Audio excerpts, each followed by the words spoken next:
저는 레위기 9장의 말씀을 통해서 모세의 중대 발표라는 제목으로 이 말씀을 상고하고자 합니다. 지난주에 숙제를 이어드렸는데 혹시 하셨는지 모르겠습니다. 달력 보셨습니까? 달력 보시면은 보신 분들은 아시겠습니다만은 신발이 없지요. 안 보신 분들은 오늘까지 숙제를 해 주시기 바랍니다. 달력 보시면 대제사장은 신발을 신지 않습니다. 거룩한 곳에 서 있기 때문에 신발을 신을 수가 없다는 것이죠. 그리고 지난주에 말씀을 드리지 못했던 왜 아론과 그의 아들들은 7일 동안 성막에 거주해야 했는가라는 부분을 먼저 말씀을 드리면서 본문으로 들어가 보도록 하겠습니다. 7일 동안 있었던 이유는 이러합니다. 간단하게 말씀을 드리면 이것입니다. 사람이 부정하게 되는 데는 한순간입니다. 한순간 부정하게 됩니다. 그러나 그것을 회복하는 데는 오랜 시간이 걸린다는 것이죠. 그래서 성경에도 이런 말씀들이 많이 나오죠. 여인이 아이를 낳았을 때에, 여기서 부정하다고 하는 것은 여인이 아이를 낳았다는 것이 더럽다는 그런 개념이 아닙니다.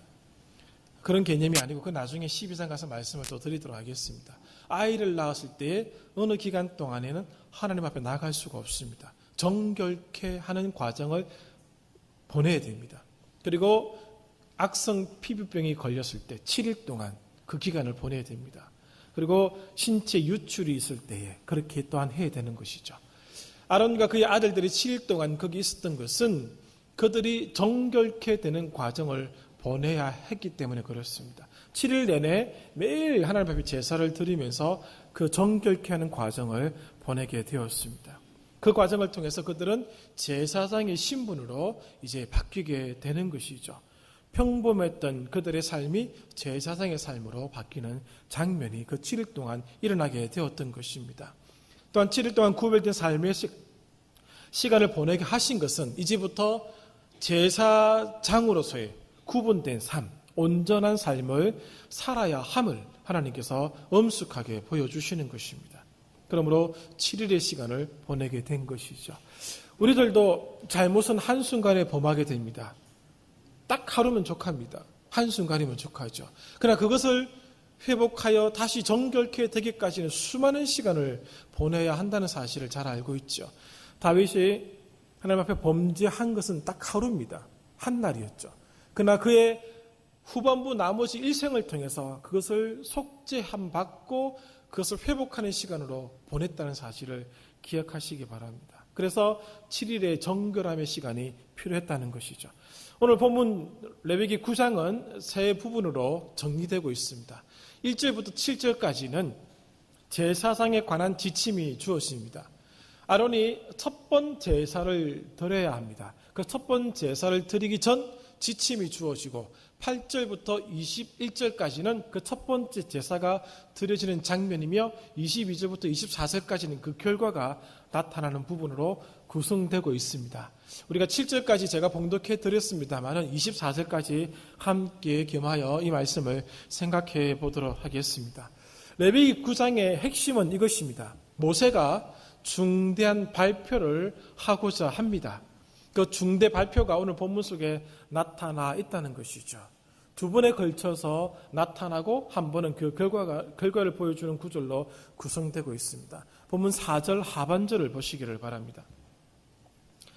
모세가 이런 발표를 하지요. 오늘 여호와께서 너희에게 나타나실 것임이니라. 여호와께서 나타나신다는 발표를 합니다. 우리가 듣기에는 그렇게 중대한 발표 같지 않게 느껴집니다만은 이는 굉장히 중대한 발표입니다. 모세 오경이 진행되는 과정 속에서 어쩌면 이 말씀이 굉장히 중요한 부분으로 다뤄져야 될 부분이 아닌가 싶습니다. 레위기의 핵심되는 구절은 레위기 19장 1절과 2절입니다. 그것에 저도 동의합니다만은 그것이 필요한 가장 큰 까닭은 레위기 9장 때문에 그렇습니다. 여호와의 영광이 나타나시기 때문에 레위기 19장 1절과 2절이 필요한 것이죠. 레위기 19장 1절과 2절은 거룩해야 된다는 하나님의 말씀이 있습니다. 거룩해야 될 가장 큰 이유는 하나님의 영광이 진영 가운데 임하시기 때문에, 나타나시기 때문에 거룩이 필요하다는 사실입니다.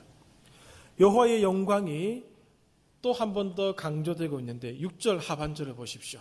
모세가 이르되 여호와의 영광이 너희에게 나타나리라. 이렇게 두 번이나 강조하고 있다는 사실입니다. 이스라엘 백성들이 여호와의 영광을 경험한 적이 있습니다. 출애굽기 19장부터 24장까지 보시면은 여호와의 영광이 시내산 꼭대기에 임하십니다. 그때 우레와 번개가 있었고 빽빽한 구름이 시내산을 다 감싸고 있었습니다. 그리고 나팔 소리가 크게 울렸죠. 그러나 이스라엘 백성은 그 하나님을 향하여 갈 수가 없었습니다. 구별되지 아니한 몸의 상태로, 성별되지 못한 몸의 상태로 하나님께 나아갈 수는 없었던 것이죠. 그래서 출애굽기 19장 22절에 보시면은 구별되지 못한 사람과 짐승이 시내산에 접근하지 못하도록 엄한 명령을 내렸었던 것을 알고 있습니다.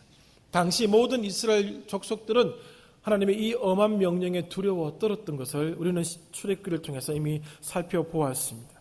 이제는 저 멀리 시내산 꼭대기에 계신 것이 아니라 이스라엘의 진영 한가운데에 하나님께서 나타나신다는 것입니다. 거룩하지 못한 자들은 죽을 수 있습니다.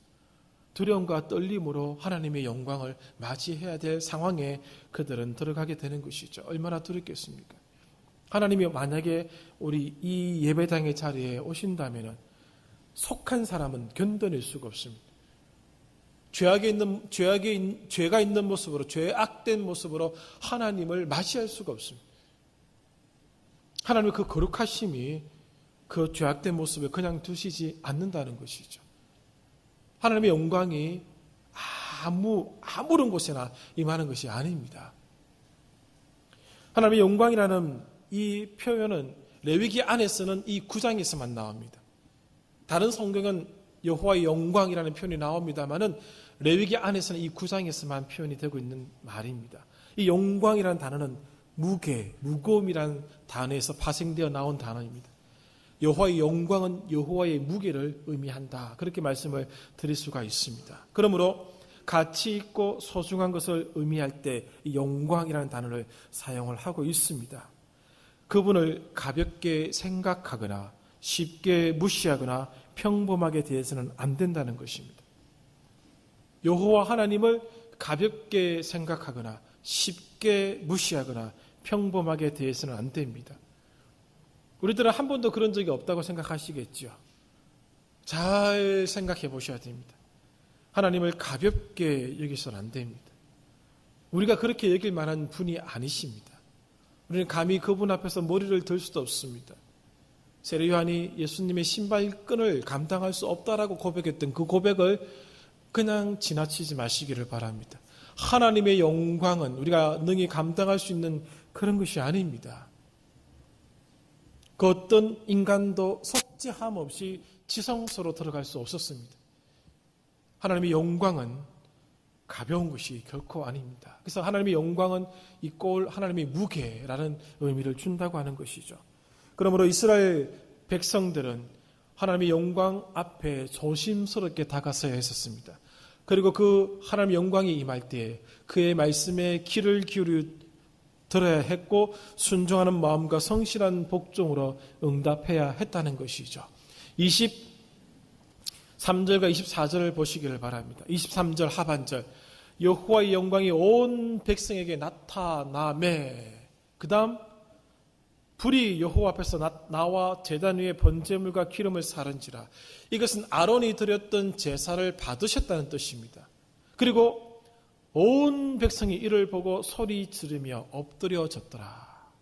소리 지르며 엎드려졌더라. 여호와의 영광이 나타났을 때 반응입니다. 그 앞에 가만히 있을 수가 없는 것이죠. 찬양하며 경배하며 엎드려질 수밖에 없다는 사실입니다. 오늘 우리에게 이 모습이 다시 회복되어야 한다는 사실을 아셔야 합니다. 하나님이 그동안 우리 때문에 우리가 하나님 너무 가볍게 만들어 버리고 말았습니다. 하나님을 너무 쉽게 만들어버리고 말았습니다. 하나님을 너무 함부로 대해도 괜찮은 분인 양 그렇게 만들어버리고 말았다는 것이죠. 하나님은 그렇지 않습니다. 함부로 할 수 있는 분이 아님을 꼭 아셨으면 좋겠습니다. 그리고 하나님이 이제 진중에 거하십니다. 내려오시지요. 이스라엘 진중 맨 중앙에는 성막이 있습니다. 성막의 중심은 지성소입니다. 그곳에 하나님이 임하시는 것이죠. 하나님의 부재함이 사라지는 장면입니다. 하나님이 이제 부재하시거나 멀리 계신 분이 아니십니다. 이스라엘 진영 한가운데 계셔서 살아가시는 분으로 우리들에게 나타나셨다는 것이죠. 이제 지성소에서 이스라엘 백성을 보호하고 인도하고 지도하고 용서하고 위로하실 것입니다. 이제 그들은 하나님과 함께하는 삶을 살게 될 것입니다. 이스라엘 백성은 언제나 하나님 앞으로 나아갈 수 있으며 그분께 의지할 수 있고 그분과 함께할 수 있다는 것이죠. 이것을 보여주는 책이 레위기입니다. 오늘 레위기 1장부터 7장까지는 이것을 위해서 준비된 것입니다. 이 영광의 하나님을 만나기 위해서 만나는 방법으로 제사 제도가 7장까지 주어진 것이고 그것을 집례할 대제사장의 위임식이 8장에 주어진 것이고 비로소 9장에 들어와서 여호와의 영광이 임하는 것을 우리가 맞이할 수 있다는 것이죠. 8장까지의 모든 내용은 9장을 위한 준비입니다. 그리고 10장부터 27장까지도 9장을 위해서 필요한 것입니다. 여호와의 영광을 경험한 자들의 삶의 모습은 앞으로 10장부터 27장까지의 모습이라는 것이죠. 구분된 삶, 거룩한 삶을 살아야 함을 말씀해 주기 위해서 그렇습니다. 그러므로 이스라엘은 하나님의 영광을 조심스럽게 바라보아야 하며 기쁨으로 맞이해야 한다는 것입니다. 엎드려 소리 지르며 경배했던 것이 그 까닭에 있습니다. 오늘 우리의 예배가 그렇습니다. 하나님을 맞이할 때에 조심스럽게 맞이하며 예배드리며 응답하며 반응해야 한다는 것입니다. 레위기의 이 9장 말씀이 중요한 까닭은 여기에 있습니다. 하나님과 인간 사이의 교제가 다시 가능해졌다라는 부분입니다. 창세기 3장에서 아담이 하나님을 배반합니다. 그리고 하나님은 아담을 에덴 동산에서부터 쫓아내십니다. 그리고 하나님과 인간 사이는 단절이 일어났습니다. 더 이상의 교제가 일어나지 않습니다. 교제가 끊어진 것입니다. 그리고 그 이후에 인간의 삶은 죽음으로 하나님을 배반하는 배반의 역사로 이제 점철되고 있는 것이지요. 하나님을 만나서 공식적으로 교제를 나누었던 장면은 출애굽기 19장 이전까지는 주어지지 않았습니다. 단 한 번도 없습니다. 하나님이 노아를 만나 주신 적은 있습니다.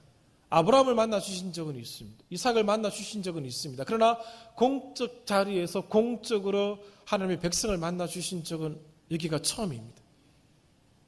시내산에서 임재하셨던 그 하나님, 모세를 만나 주셨죠.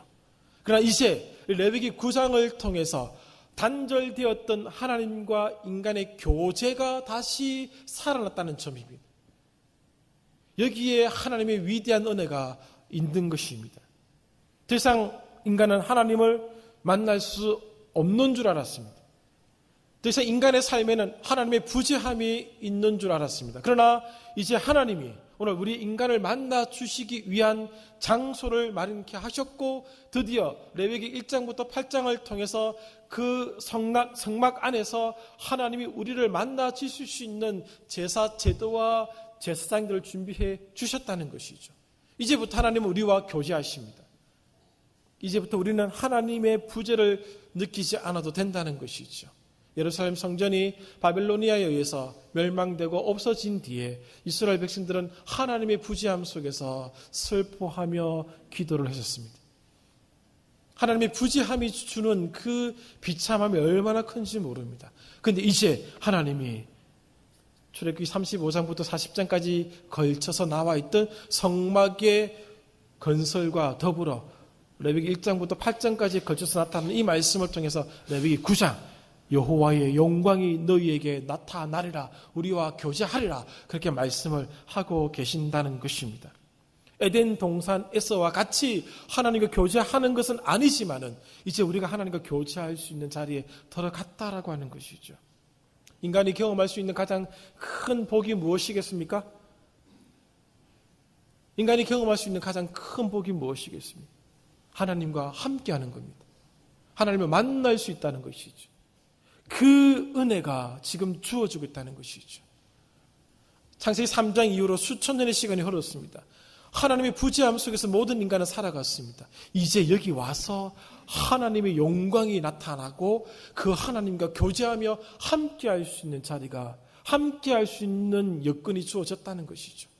이것보다 더 큰 복은 없습니다. 여러분, 어떤 복을 얻기 위해서 여기 앉아 계십니까? 우리 이미 복받은 사람들이라는 사실을 잊지 마시기를 바랍니다. 이것을 교회가 안 가르치고 있는 것 같습니다. 이 땅에서 누리는 것들은 복이 아닙니다. 하나님이 이미 주신 복과 비교할 수 있는 것들이 아니다라는 사실이죠. 출애굽기 레위기의 가장 핵심은 바로 레위기 9장을 위해서 있는 것입니다. 하나님의 영광이 우리에게 나타났다. 이 얼마나 복된 선언인지 모르겠습니다.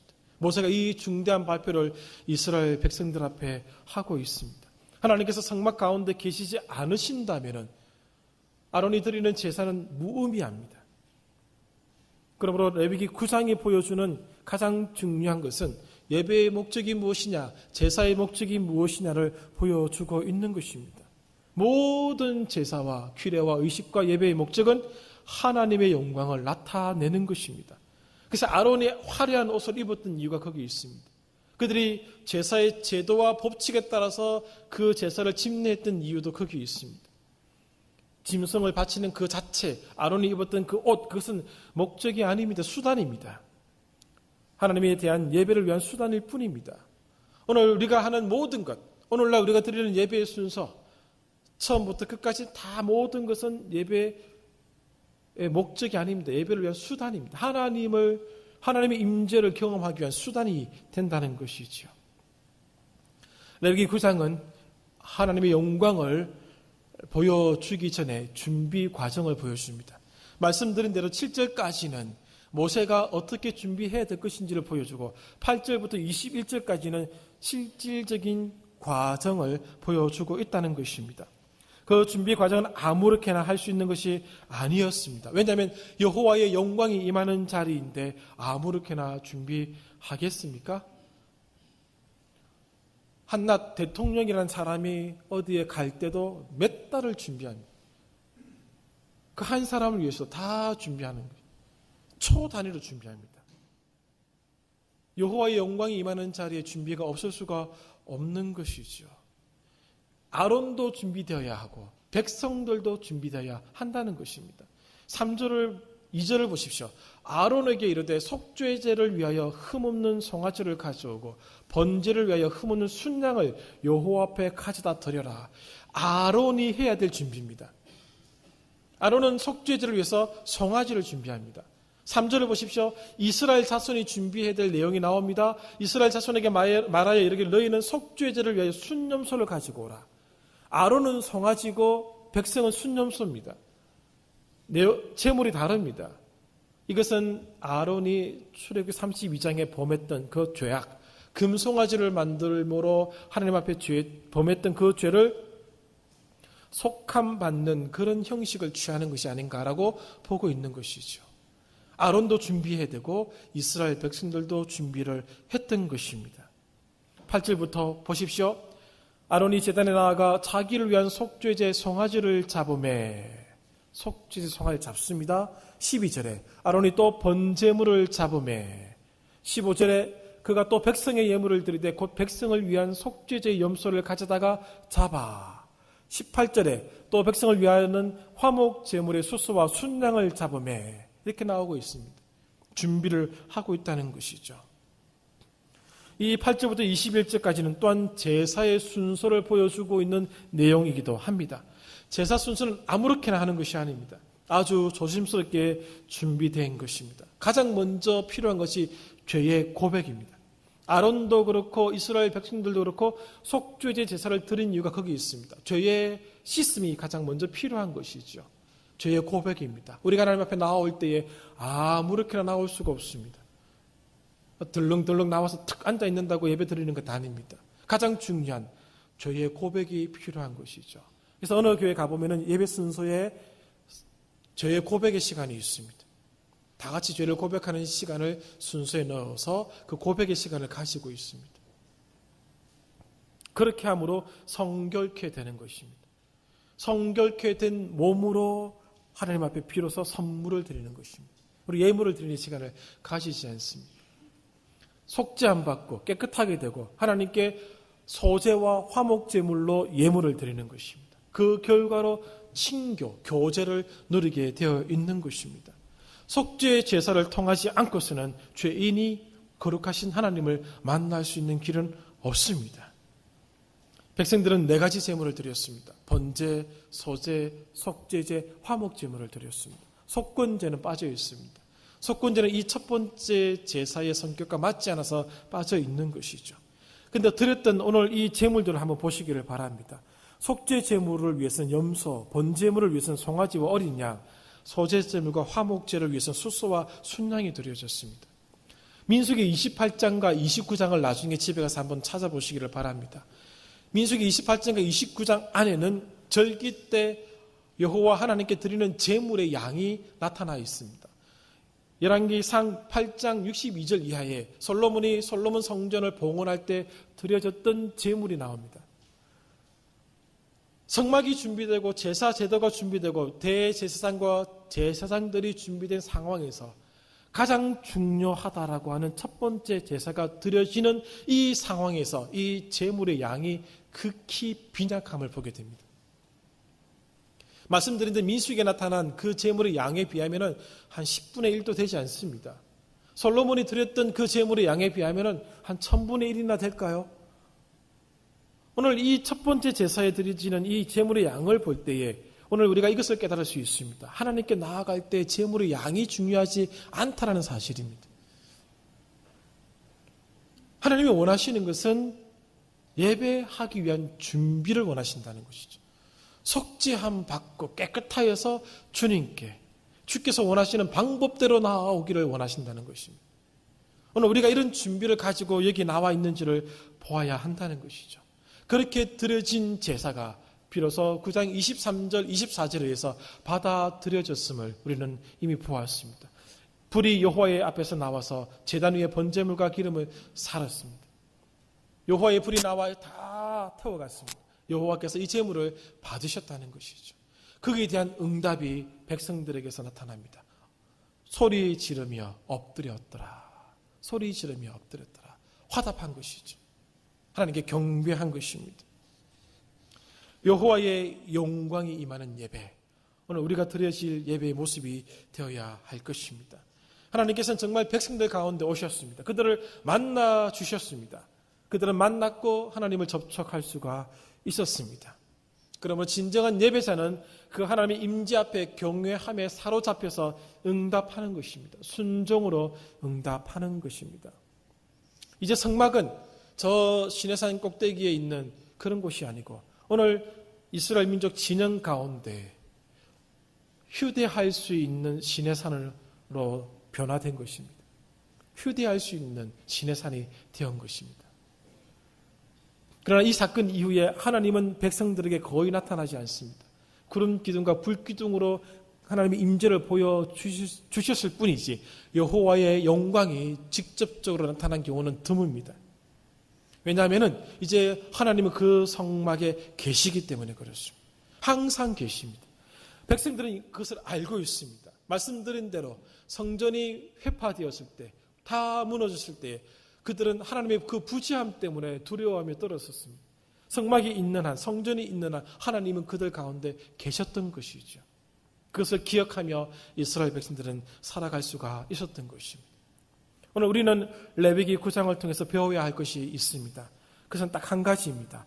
예배의 목적은, 제사의 목적은 하나님의 임재에 있다는 것입니다. 하나님의 임재가 없는 예배는 예배가 아닙니다. 무의미한 것입니다. 어떤 분의 표현대로 예배의 놀이가 되는 것입니다. 예배에 임할 때마다 진정으로 회개하는 모습으로 이 자리에 오셔야 됩니다. 순전한 마음으로 예배에 오셔야 됩니다. 선포된 말씀을 통해서 하나님을 만나야 합니다. 기독교 교육에 있어서 가장 중요한 것이 무엇인 줄 아십니까? 우리가 정말 다양한 것을 통해서 우리 아이들과 접촉하려고 하고 있습니다. 가장 중요한 것은 하나님과의 만남을 일어나게 만드는 것이 기독교 교육의 가장 중요한 목적입니다. 하나님을 만나지 않으면 인생은 변화하지 않습니다. 우리가 예배를 통해서 하나님을 만나지 않으면 우리의 삶은 바뀌지 않습니다. 선포된 말씀을 통해서 하나님을 만나야 합니다. 오늘 예배에 나오실 때 어떤 모습으로 나오셨습니까? 하나님께로부터 우리가 받은 가장 큰 복은 예수 그리스도라 말씀을 드렸습니다. 예수 그리스도 때문에 이제 성소와 지성소의 가림이 되었던 휘장을 뚫고 지성소로 나아갈 수 있게 된 것입니다. 하나님을 만날 수 있게 됐다는 것입니다. 예수 그리스도로 말미암아 하나님을 만날 수 있게 되었습니다. 이것이 오늘 우리가 누릴 수 있는 이 땅에서, 이 땅을 벗어난 뒤에도 누릴 수 있는 가장 큰 복입니다. 오늘의 예배도 마찬가지입니다. 예배를 통해서 이 만남을 기대하셔야 됩니다. 예배의 목적은 하나님을 만나는 데 있지 다른 데 있지 않습니다. 예배를 통해서 내가 좀 더 잘 누리고 잘 살아야 되겠다, 그 목적을 가지고 나오셨으면 포기하시기 바랍니다. 그건 예배의 목적이 아닙니다. 건강해지겠다? 그것도 예배의 목적이 아닙니다. 내 자식들이, 내 새끼들이 참 잘 돼야 되겠다? 예배의 목적 아닙니다. 예배의 오직 한 가지 목적은 하나님을 만나는 데 있습니다. 그것밖에 없습니다. 그것으로 전부입니다. 나머지를 생각하지 마십시오. 하나님의 임재가 없는 의식은 공허한 것입니다. 그래서 예배는 성령과 진리로 드려지는 것입니다. 데이비드 웰스라는 목사님이 계십니다. 그분이 쓰신 책이 몇 권이 있는데 거룩하신 하나님이라는 책에 이런 내용이 있습니다. 그가 현대 교회를 평가하기를 하나님의 영광을 제대로 이해하지 못하고 있다라고 평가하고 있습니다. 하나님의 영광이 무엇인지 모르겠다는 것이죠. 그래서 하나님에 대한 가벼움이 나타나고 있다, 그렇게 얘기를 하고 있습니다. 하나님의 영광 앞에서 복종하고 우리의 권리를 포기하는 하나님이 아니라, 우리가 하나님을 그렇게 섬겨야 되는데 그렇게 된 것이 아니라 하나님이 우리를 섬기고 우리의 모든 필요를 채워주고 우리의 모든 변덕을 맞추어주는 하나님으로 우리가 전락시키고 말았다는 것입니다. 이 데이비드 웨이스가 지적하는 모습입니다. 하나님을 가볍게 만들고 말았습니다. 여호와의 영광이란 말씀은 여호와의 무게입니다. 하나님 가볍게 만들지 마시기를 바랍니다. 하나님께서 우리를 섬기는 분 아닙니다. 우리의 변덕에 따라서 우리를 채워주고 우리가 이렇게 한다고 이렇게 하시고 저렇게 한다고 저렇게 하시고 그런 분 아닙니다. 그래서 하나님에게서 영광을 빼앗아 왔습니다. 그의 위엄이 박탈되게 만들었고 그의 권위도 사라지게 했다는 것이죠. 하나님을 너무 보잘것없는 모습으로 만들고 말았다는 것입니다. 우리의 삶을 통해서 하나님의 무게가 드러나야 됩니다. 우리가 하나님 가볍게 만들어서는 안 됩니다. 오늘 여기 습관적으로 앉아있는 자리가 아닌지 한번 돌아보십시오. 떡고물이나 얻으려고 온 자리가 아니었는지, 아무 생각 없이 앉아있는지. 여호와의 영광을 배우는 것은 결코 가벼운 것이 아닙니다. 결코 값싸게 주어진 것도 아닙니다. 이 자리에 앉아 예배 드릴 수 있다는 것만으로도 일생일대의 복입니다. 하나님을 만날 준비를 하시고 우리는 만나야 한다는 것이죠. 이것이 우리가 누릴 수 있는 가장 큰 영광이고 하나님이 우리에게 주시는 가장 큰 복입니다. 예배 드릴 수 있음. 그래서 말아봤더니 예배 거룩한 시간 낭비라고 말할 수밖에 없었던 것이 거기에 있는 것입니다. 하나님에 대한 가벼움이 없어졌으면 좋겠습니다. 우리 때문에 하나님의 영광이 훼손되지 않았으면 좋겠습니다. 우리의 삶의 결정들 때문에, 삶의 모습 때문에 하나님의 위엄이 박탈되지 않았으면 좋겠습니다. 우리의 삶의 모습 때문에 하나님이 손가락질 당하지 않았으면 좋겠습니다. 다윗이 범죄하자 하나님이 나단을 통해서 이렇게 말씀하셨습니다. 내가 하나님의 대적자들에게 대적거리를 주었다. 그렇게 말씀하셨습니다. 오늘 우리가 여호와의 영광을 드러내지 못한다면 우리도 하나님을 가볍게 만드는 사람들이 됩니다. 예배는 오직 하나님의 임재를 경험하고 하나님의 임재를 맛보기 위해서 나오는 자리입니다. 다른 목적은 다 버리십시오. 그건 올바른 예배자가 아닙니다. 우리가 흔히 이런 말씀 많이 하시죠. 방송에서 그런 말을 했기 때문에 아마 많이 사용하시는 것으로 알고 있습니다. 예배에 승리하기를 원한다. 그렇게 말씀을 많이 하시고 기도들도 하는 것으로 알고 있습니다.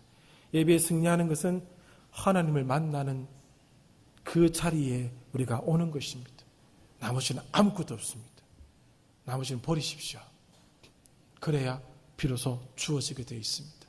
오늘도 하나님의 영광을 위한 자리, 하나님의 영광이 오늘 우리 가운데 임하셨다는 이 엄청난 이 중대한 발표를 오늘 우리가 가슴에 지니고 하나님을 만나고 돌아가는 이 자리가 되었으면 좋겠습니다. 기도합니다.